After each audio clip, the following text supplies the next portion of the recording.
छठ महापर्व सूर्य उपासना का सबसे बड़ा त्यौहार होता है। इस पर्व में भगवान सूर्य के साथ छठी माई की पूजा उपासना विधि विधान के साथ की जाती है।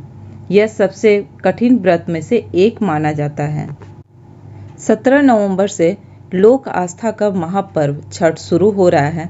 इस पर्व का समापन 20 नवंबर को होगा।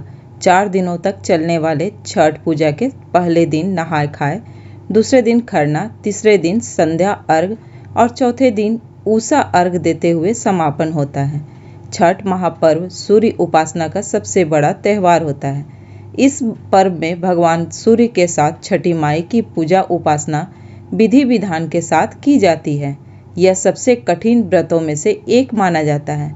इस पर्व में आस्था रखने वाले लोग साल भर इसका इंतजार करते हैं। धार्मिक मान्यता है कि छठ का व्रत संतान प्राप्ति की कामना, संतान की कुशलता, सुख समृद्धि और उसकी दीर्घायु के लिए किया जाता है।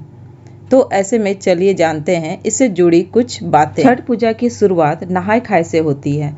यह व्रत बहुत ही कठिन माना जाता है। इसमें 36 घंटों तक कठिन नियमों का पालन करते हुए इस व्रत को रखा जाता है। छठ पूजा का व्रत रखने वाले लोग 24 घंटे से अधिक समय तक निर्जल उपवास रखते हैं। इस पर्व का मुख्य व्रत षष्ठी तिथि को रखा जाता है, लेकिन छठ पूजा की शुरुआत कार्तिक मास में शुक्ल पक्ष की चतुर्थी तिथि को छठ पर्व का प्रथम दिन होता है।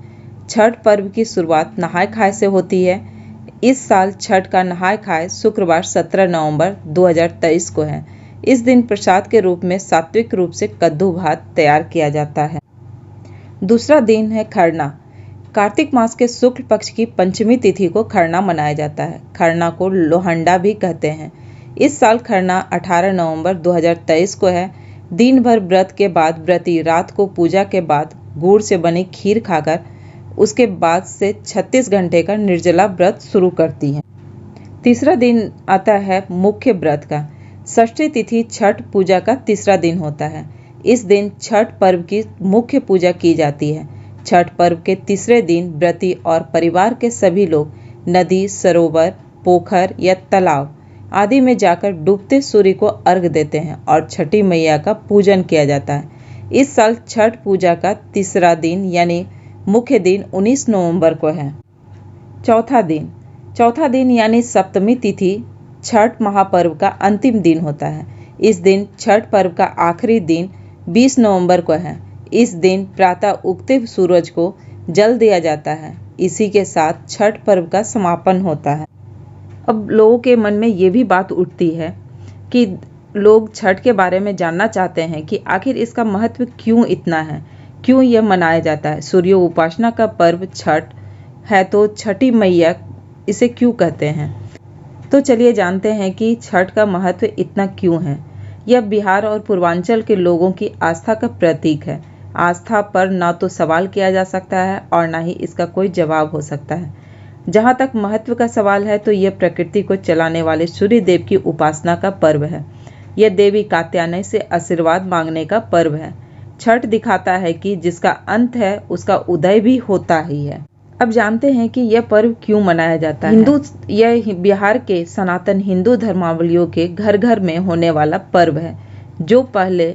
जो अपने घर में नहीं करते हैं वह दूसरों के घर में जाकर करते हैं। जो दूसरों के घर पर नहीं जाते हैं वह घाट पर जाकर अर्घ देते हैं। कोई मनोकामना के साथ करता है और कोई पूरा होने पर करता है।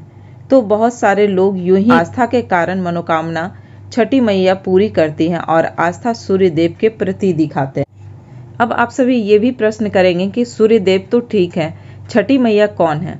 तो इसका जवाब यही है कि सूर्य देव तो प्रकृति के ऊर्जा स्रोत हैं। छठी मैया देवी कात्यायनी है। यह सूर्य देव की बहन है। नवरात्र में भी हम देवी कात्यायनी की पूजा षष्ठी को करते हैं, मतलब नवरात्र के छठे दिन।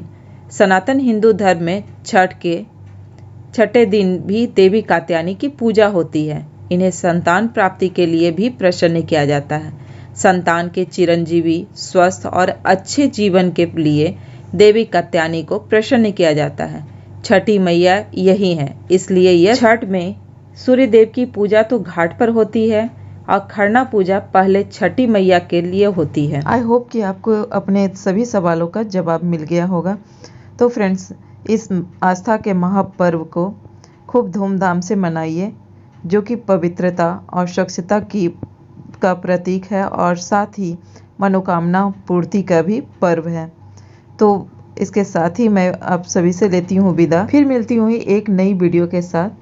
Thanks for watching. जय छठी मैया।